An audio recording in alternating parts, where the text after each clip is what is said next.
Tuloy-tuloy na natin ang exciting na labanan ng idol ng kabataan so far.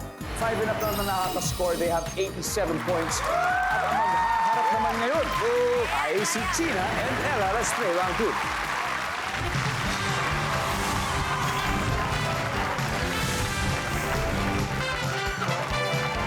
Grabe. Alam niyo, recently naglaro po sa Family Feud ang 8-year-old daughter ni China na si Stellar. Kamusta ang naging experience niya pag uwi sa bahay? Ayun na nga. Super nag-enjoy siya. As in talagang thanks dong. Sobrang like memorable experience sa Okay. kanya. Glad to know na nag-enjoy siya. Congrats, China. Thank And of you. course, Ella. Nako, Ella naman. Balita ko, si Ella nahihilig sa napakaraming mga extreme sports. Bukod sa pagmumotor, galing siya sa isang karera ngayon, Yes po. nasa free diving naman. Free diving. Yes po, kasi dati akong scuba diver. Tapos recently, di ba nauso yung free diving? As a mermaid, sabi ko, kailangan ituloy ko yung pag-free dive. Tapos yan, kasama ko si Julian, nag-free dive kami together. Yun yung hobby na nagkasundo kami. Sa motor kasi medyo inaano ko pa siya, Mahirap. kino-convince ko pa siya eh. Medyo Konting kabado konti na pa lang. siya dyan eh. Yes, good luck. Ito na po ang ating second question. Top 7 answers are on the board. Sa Pilipinas, ano ang sign na ang isang tao ay hip-hop? Ella, Malaki yung t-shirt. oversized shirt. Yo! Hip-hop! Although ngayon, uso na yung mga oversized shirt, di ba? Kahit hindi hip-hop. Nandyan ba ang malalaki ang t-shirt? Top answer, Ella, pass or play? Play, Kuya Dong! Alright, let's play round 2, Ella. Here we go. Sa Pilipinas, anong sign ng isang tao ay hip-hop? Kyle? Naka-sombrero. Nakasombrero.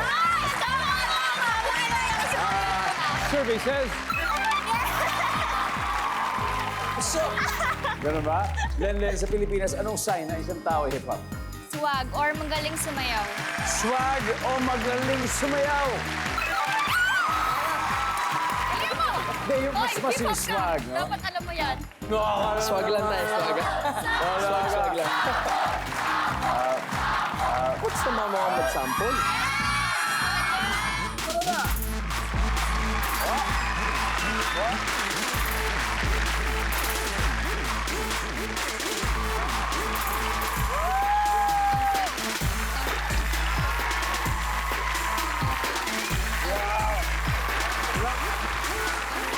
Ano ba? I love the swag. Grabe yung gagaling. Parang matatanggal yung mga buto eh, no? Anyway, bukod sa ginagawa ninyo, ano ba ang sign na isang tao ay hip-hop sa Pilipinas? Maraming chains. Maraming go bling-bling. Ito na bling-bling. Nandiyan ba ang bling-bling? Yep. Ano ang sign na isang tao ay hip-hop sa Pilipinas? Laging nakikinig sa music. Sino favorite hip-hop artist mo?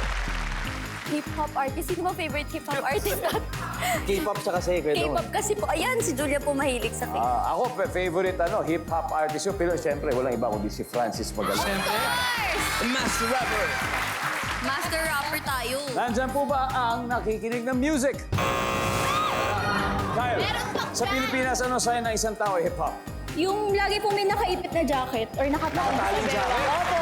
Nandyan ba ang nakataling jacket? Sa Pilipinas, sign na isang tao ay hip-hop? May tattoo. May tattoo! Nandyan ba ang tattoo?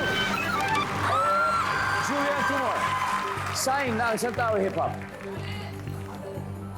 Nakasalamin. Parate. Dark Shades. shades. Naka-shades. Malamang Dark yung shades. malalaki pa. Yan, yan, Ganun. yan. Nandyan ba ang shades? Kanina sila nakasweep. Baka ngayon dito. Ella. Isa na lang. Ella, sa Pilipinas, ano ang sign na isang tao ay hip-hop? Nag-rap. Mukhang babawi na. Nandito kaya to complete the round. Survey says nag-rap.